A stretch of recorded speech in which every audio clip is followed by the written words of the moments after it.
welcome back to the show. I'm Anushan Selvaraja. Joining me now is market analyst and LMD columnist Hasitha Premaratne with the latest on the Bourse.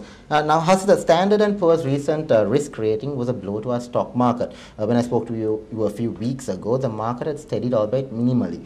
But the central bank refuted the rating, stating that it is incorrect and contradictory. What are your thoughts on this, and how do you think the investors are looking at it? Yeah, I think if you look at the Sri Lanka's banking sector, I think we have a very robust banking sector. Whereas if you look at how this rating mechanism works, I think what has happened is that there is the scale of 1 to 10, where 1 is the lowest risk, which is the good type of thing, and 10 is the kind of the worst, which is having probably the highest level of risk. So in that rating scale, Sri Lanka banking sector has been rated by S&P at 8.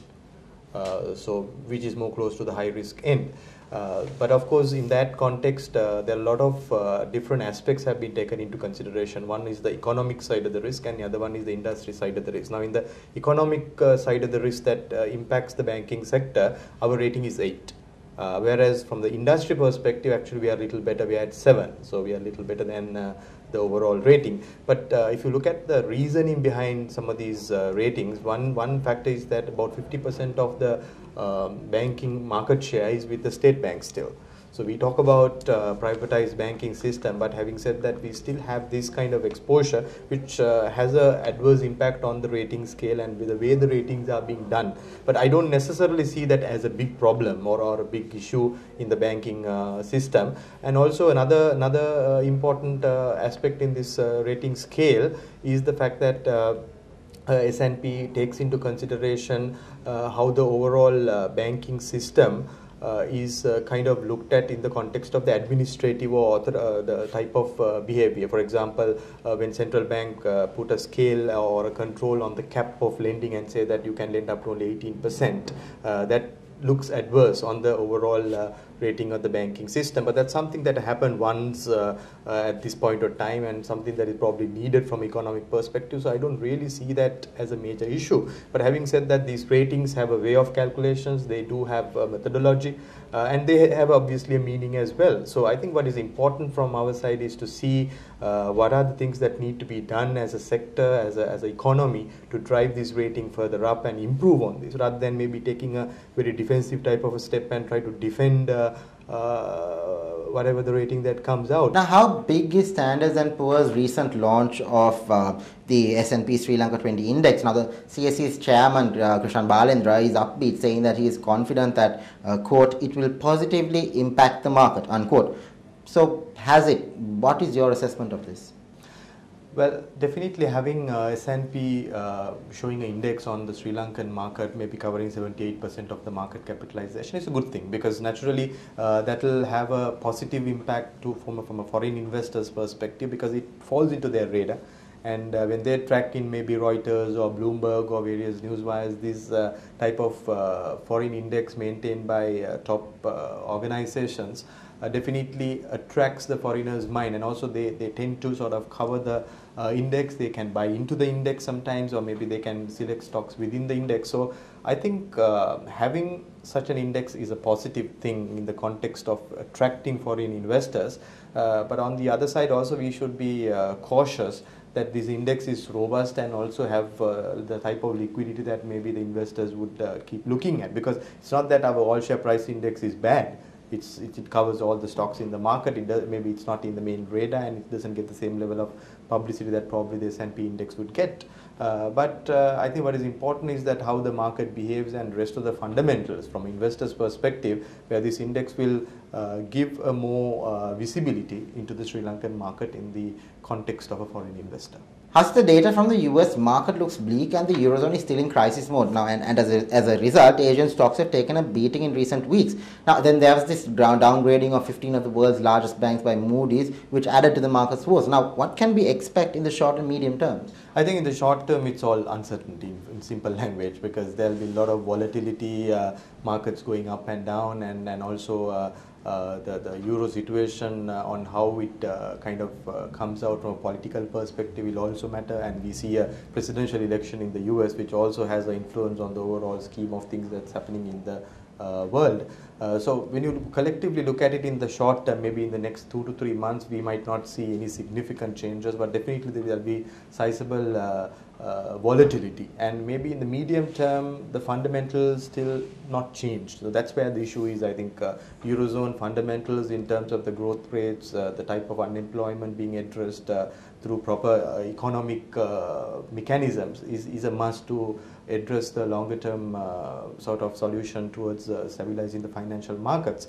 But in the medium term, I think again we might not see too many issues, but I think if you look at the current situation, maybe Greece going out of the Eurozone seemed to be something that is more realistic than what it looked a few months back.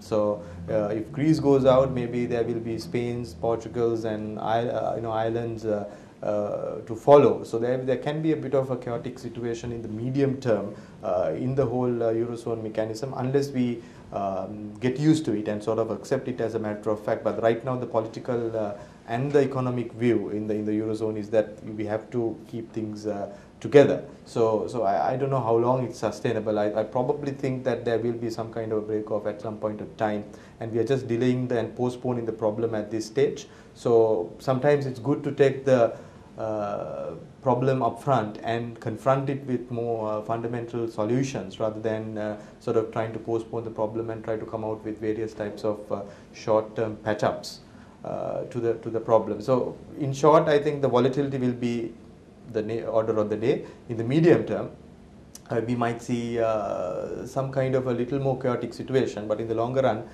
the fundamentals have to get addressed for us to get into a more stabilized mode in the broad economy. That was market analyst and LMD columnist Hasitha Premaratne with the latest on the bourse. After a short commercial break, we will take an in-depth look into the latest TNS LMD poll.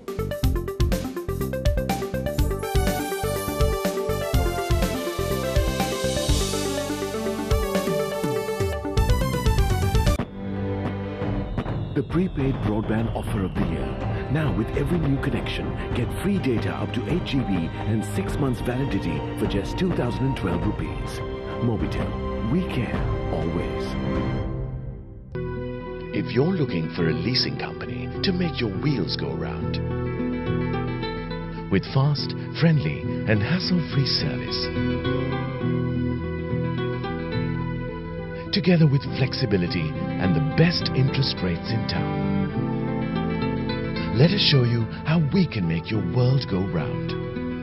People's Leasing Company. We're the #1 in leasing because pleasing people is our #1 priority. The prepaid broadband offer of the year. Now with every new connection, get free data up to 8 GB and 6 months validity for just 2012 rupees. Mobitel, we care always. Welcome back. The performance of the state sector is in focus on this time's LMD TNS poll, and with me is the country manager for Tns Lanka, Kiran H. Now, Kiran, the latest LMD TNS poll reveals that the population is split when it comes to the state sector, with 41% saying that its performance is abysmal and 42% stating the opposite. What reasons were cited for these conflicting views? See, on a survey of a topic like this, Anushan, it's not unexpected to find this kind of conflicting views, and especially when it's an island-wide survey like this. First reason, clearly there is a divide in the progress that people in Colombo see and people outside Colombo see. So the people who are within Colombo are giving a thumbs up, people outside of Colombo are giving a thumbs down. Now, if you look at the people who are giving a thumbs up, what are the reasons why they're saying so? They're talking about, look at the development around the country, look at the infrastructure, look at the way we are keeping pace. So generally all the services seem to be performing in a generally satisfactory way. So there is no reason for me to complain. And particularly what has been singled out and in spontaneous mention is the road sector and the transportation and the health sector. So I think the relevant authorities would be pretty happy on that. The reason why people do not agree that the state sector is performing satisfactorily hover around two broad themes. One is inefficiency, and the second is corruption. So one is about, look at the amount of time that I have to spend when I have to interact with these people, and second is nothing moves without a bribe. The political interference also is a third mention there. Now, you did touch on political influence and bribery and corruption. Now, are they running our state sector to the ground, as it were? What exactly are the people saying about this? Anushan, on first glance, it does seem so, because 75% plus of the sample are saying that political influence is a big problem and corruption is a big problem. But in my view, I think it's more a general criticism and a matter of perception rather than something more specific. And the reason I say this is based on two things. One, when we dig deep into the data and when we went back and asked these people, the 75% who are telling that there's a big problem, they are surprised. They are mentioning, how could you ask this? Political interference is such a given thing, and corruption is a big thing. But when you keep on probing, they don't have anything specific to say. So it's a matter of perception there. Whereas the remaining 25% who are optimistic and who are telling that they are not corrupt and they are doing a good job have very specific things to talk about. So for example, they are talking about how the media is bringing a lot of these issues to light, and the corruption is not what it used to be. So they're talking about very specific issues which makes them feel optimistic. So I think it's more a matter of perception rather than about bringing it down to ground. And another point is how you find older people are talking about corruption, and the younger ones are actually a lot more optimistic about it. So I think there's also something to be read more out there. Kiran, could you elaborate on what survey respondents have said that needs to be done to improve our public service? Very interestingly, the sample has talked about three broad dimensions and pretty clearly. One is about PR or public relations. The second is about efficiency, about enhancing efficiency. The third is about uprooting corruptions. These three, close to 70% or 80% of the sample are talking about these three aspects. There are several others, but these are the three main things that come through. Now, what are they talking about PR? They are talking about, please help the government workers enhance their public relations skills. They are talking about, let there be an inner urge, to provide a service to the common man or to the general public. And from a institution perspective, enhance the PR of the institution so that, be more transparent, talk to people more, show them how hard you are working to, to meet their needs, show them how you are spending the taxpayers' money. So that is the first aspect. The second aspect is about efficiency, about enhancing efficiency. And in this context, what they're talking about is, I mentioned it earlier about the amount of time it takes to get something done. So look at your processes, make things faster, work faster, use your resources more effectively. Close to 65% plus are talking about, there's about overstaffing and, political interference in recruitment and how that should be stopped. So they're talking about those angles from a process point of view and a people point of view. A majority are also talking about computerization. They're talking about how IT and communication technology should be, can be used to connect all the public services organizations and enhance efficiency levels and, make things work faster. The third aspect about corruption, I don't have to elaborate on it. I don't know whether it's a matter of perception or reality, but whatever it is, the common man is telling, please do something to change it. That was Kiran H, Country Manager for TNS Lanka. We hope you enjoyed the show, and we'll see you again next time.